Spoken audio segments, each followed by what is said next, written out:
जनता सरकार मोर्चा की राज्य स्तरीय बैठक में आए हुए सभी उन क्रांतिकारी योद्धाओं को, माताओं बहनों को और मेरी श्रीमती जी को, मैं आप सभी इस बैठक को थोड़ा एक अलग परिप्रेक्ष्य में देख रहे होंगे कि जो ये साथी इस मुहिम का नेतृत्व कर रहे हैं वो ना मंच पर दिखाई दे रहे हैं, ना वो सोफे पर बैठे हैं। हम जिस दिन चले थे, थोड़ा उसके बारे में बताने के बाद मैं अपनी कुछ सांगठनिक बात या क्यों हम इस विचार को लेकर के चले वो आपसे साझा करूंगा। जब हम चले, हमने कर्म को चुना था कि जो इन बुजुर्गों ने, जो इस भारत का, इस समाज का, इस गांव का नेतृत्व करते हैं, जो आपको और हमें दिशा दिखाते हैं, हम सम्मान इनको देंगे, इनसे मार्गदर्शन लेंगे और हम सब अपने ऊर्जा को, अपने सामर्थ्य को समाज को संगठित करने के लिए, जागृत करने के लिए लगाएंगे। इसलिए जो मंच की पूरी व्यवस्थाएं हैं हमने अपने बुजुर्गों के लिए रखी है और आगे भी रखेंगे, ये भाव लेकर के हम चले थे, इसीलिए हमने ये आपके बीच में साझा की। अब मैं मंच को प्रणाम करते हुए आपको उस विचार से जोड़ना चाहूंगा। दक्षिण अफ्रीका के जंगलों में डायनासोर से भी बड़ा एक जानवर पाया जाता था, जिसके बारे में हमें ये बताया गया कि उसकी प्रवृत्ति ऐसी थी, जब उसके आधे से ज्यादा शरीर को खत्म हो जाता था तो तब उसके अंदर संवेदनाएं पैदा होती थी कि उसको पता लगता था कि मेरे आधे से ज्यादा शरीर खाया जा चुका है। तो बुजुर्गों, नौजवान साथियों, वर्तमान में मैं भारत माँ की, इस भारत भूमि की ऐसी अवस्था महसूस कर रहा हूँ। आपका और मेरा जो पूरा का पूरा सामाजिक ताना बाना था, आपकी और मेरी अतीत की वो जो परंपराएं थी, जिन 7.5 लाख क्रांतिकारियों ने अपनी शहादत मेरी और आपकी पीठ से गुलामी का ठप्पा मिटाने के लिए अपनी शहादत दी, तो आप कल्पना करो वर्तमान में अपनी उस अवस्था से कि आपका और मेरा समाज, आपका और मेरा भारत उस अवस्था में नहीं है। इसकी सारी की सारी व्यवस्थाएं चरमरा गई हैं और वो लोग, वो चंद लोग जो आपको और हमें व्यवस्थाएं देने की जिम्मेवारी थी, आप अपने अपने जहन में ये प्रयास करना, उसके लिए जिम्मेवार आप हैं, हम हैं या कोई और है। क्यों आपको और हमें उस आजाद भारत के मतवाले स्वर्गीय राजीव दीक्षित जी, जिन्होंने अपना जीवन इस भारत माँ की वर्तमान की व्यवस्थाओं में अतीत के गौरव को स्थापित करने के लिए अपनी आहुति दे दी, क्यों उसके विचार को लेकर के आपको और हमें चलना पड़ा। देखिएगा, ये जनता सरकार मोर्चा कोई व्यक्ति या कोई संगठन ऐसा नहीं है जिसके बारे में वर्तमान की जो सारी व्यवस्थाएं तमाम संगठनों में चल रही है, हमने वो नहीं रखी। ये जो विचार है, ये जो परिवर्तन है जिसको आप और हम महसूस कर रहे हैं, आप, ये सपना केवल आपका नहीं है, ये सपना केवल मेरा नहीं है, ये सपना था ऋषि ऋषिकाओं का, ये सपना था उन क्रांतिकारियों का। इस सपने को आप और हम निमित्त बन करके पूरा करने के लिए चले हैं। इसलिए प्रत्येक भाई बहन आज से यदि इस यात्रा में शामिल है तो हम आपसे एक निवेदन करना चाहते हैं। आप अपनी अपनी क्षमताओं का मूल्यांकन कर लीजिएगा, आप अपने अपने सामर्थ्य का मूल्यांकन कर लीजिएगा। हम केवल भावनाओं में भड़का करके आपको क्रांति के लिए खड़ा करना नहीं चाहते। हमारा ध्येय, हमारा लक्ष्य विराट है और इस विराट लक्ष्य को प्राप्त करने के लिए निरंतरता आवश्यक है। आपको संकट और बाधाएं आएंगी, आपको अपनी पारिवारिक व्यक्तिगत जिम्मेवारियों का एहसास करना होगा। ये यात्रा लंबी है, मैं पुनः आपको बता रहा हूँ। इसलिए जो भी इस विचार का साथी बने वो भाई अपनी निरंतरता में रह करके हम सब पर आपस में विश्वास करते हुए हम आगे बढ़ेंगे। क्रांतियां या परिवर्तन केवल धन से नहीं होते, क्रांतियां या परिवर्तन गोली और गाली से नहीं होते, क्रांति और परिवर्तन केवल और केवल विचार से होते हैं। और विचार का अवलंबन करने वाला प्रत्येक व्यक्ति जब अपनी ऊर्जा से ओतप्रोत होकर के समाज में जागरण का काम करेगा और एक एक बात और,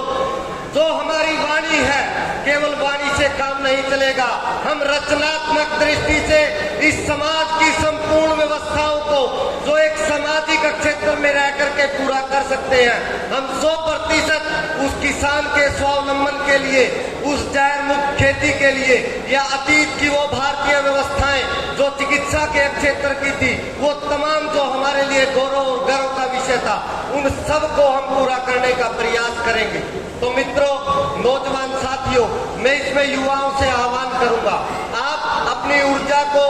आप अपने सामर्थ्य को, हम सब जो साथी निकले हैं, हम उन अतीत के उन तमाम क्रांतिकारियों से प्रेरणा लेकर के निकले हैं। हमारा जो अंतिम उद्देश्य है, जो वर्तमान में लाल बहादुर शास्त्री, जब हम किसी से बात करते हैं तो हमारे सपने को, हमारे लक्ष्य को सुन करके हम पर हंसने लग जाते हैं लोग। तो हम आपको आश्वस्त करते हैं, वर्तमान के इस निराशा भरे वातावरण में हम उन अतीत के लाल बहादुर शास्त्रियों को आपके मध्य तैयार करना चाहते हैं। उस बड़े कार्य के लिए हमें एक एक भाई बहन के सहयोग की आवश्यकता है। अंत में मैं अपनी बात अतीत के उस प्रसंग से जोड़ते हुए, अयोध्या नगरी का वो प्रसंग जो आपको और हमें पुस्तकों में और विद्वानों से सुनने को मिला, भगवान विश्वामित्र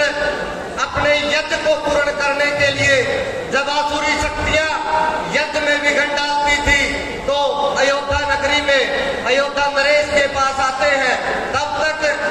श्री राम, जो बाद में भगवान कहलाए, उनका आदर्श व्यक्तित्व के कारण आते हैं और महाराज से निवेदन करते हैं कि हम आपसे कुछ मदद मांगने आए हैं। एक यज्ञ की पूर्ण आहुति के लिए, असुरों के वध के लिए हमें आपके पुत्र की आवश्यकता है। ये बात जब श्री राम को पता लगती है, जब वो दौड़ करके उस सभा में जाने का प्रयास करते हैं, तो द्वारपाल उन्हें रोकते हैं और ये कहते हैं कि आपको इस सभा में बैठने का निमंत्रण नहीं है। तो प्रभु श्री राम द्वारपाल से कहते हैं, मुझे ये मालूम हुआ है कि जिस उद्देश्य के लिए बैठक है, उस बैठक में मेरे भाग्य का निर्णय होना है, और ये मैं कैसे आपकी बात मान लूं कि जहां मेरे भाग्य का निर्णय हो और मैं उस बैठक में ना बैठूं। तो इस प्रसंगवश प्रभु श्री राम उस बैठक में बैठ जाते हैं। भगवान विश्वामित्र अपनी सब बात दृष्टांत वहां रखते हैं। तो प्रभु श्री राम को जब जाने की अनुमति दशरथ नरेश द्वारा दे दी जाती है, तो एक बात का निवेदन करते हैं कि बेटा,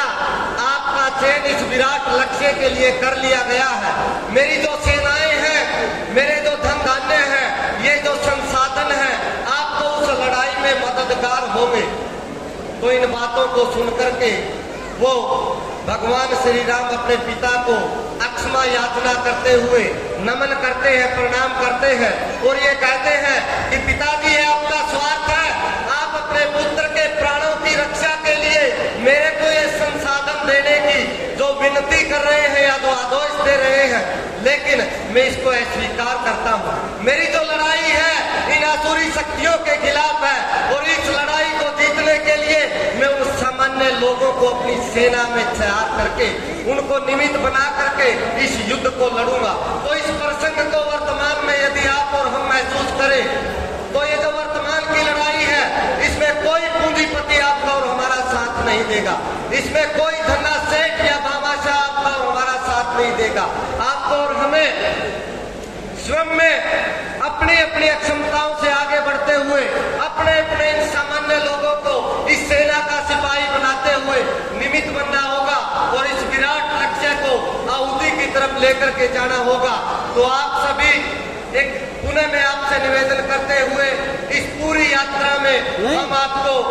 जो अभी तक पूरे हरियाणा में हम घूमे, हमने प्रत्येक जिले में जाकर के जिन लोगों का, जिन दैवीय शक्तियों का संग्रह किया, या जिन जो भाई बहन अतीत की उस यात्रा में हमें ऐसा लगा जो समाज का चिंतन करते हैं, जो समाज की संपूर्ण व्यवस्था के लिए आज जो छोटे छोटे पार्टियों में जहाँ किसान के नाम पर संघर्ष चल रहा है या नौकरी बचाने के नाम पर संघर्ष चल रहा है, तो उन छोटे छोटे पार्टियों को हम पूर्ण करते हुए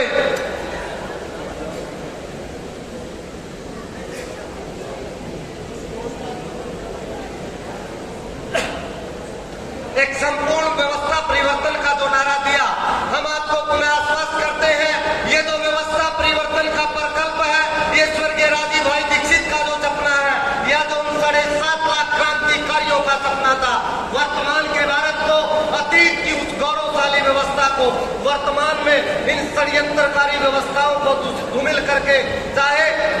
वो भारतीय जनता पार्टी की सरकारें हो, चाहे वो कांग्रेस की सरकारें हो, चाहे ये केजरीवाल हो, जो उन षड्यंत्रकारियों के गुलाम बन करके आपको और हमें गुलाम बनाने का, आपकी और हमारी आजादी को छीनने का प्रयास कर रहे हैं। हम इस यात्रा में चले हैं, आप सभी हमें आशीर्वाद देने के लिए या इस विचार में शामिल होने के लिए इस राज्य स्तरीय बैठक में आए। आज से पूरे हरियाणा के अंदर ये शंखनाद, हम इस कार्य को गांव-गांव लेकर के जाएंगे और एक निवेदन और एक प्रार्थना और एक सहमति में आपसे चाहता हूं। स्वर्गीय राजीव भाई दीक्षित को किन किन साथियों ने सुना है?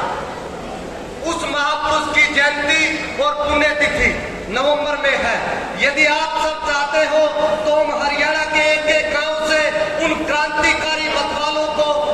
हरियाणा में किसी एक जगह उस पुण्यतिथि पर उन्हें एक विराट आयोजन के रूप में बुलाना चाहते हैं, लेकिन उसमें इस सभा में बैठा प्रत्येक साथी अपनी अपनी जिम्मेवारी तय करता हो तो हम उस आयोजन की सहमति आपसे चाहते हैं। यदि सबकी सहमति हो तो उस आयोजन की घोषणा हम यहाँ से करेंगे। इसके बाद हम उस पर चर्चा कर लेंगे। तो मैं भाई सुनील जी को और उन आए हुए सभी साथियों को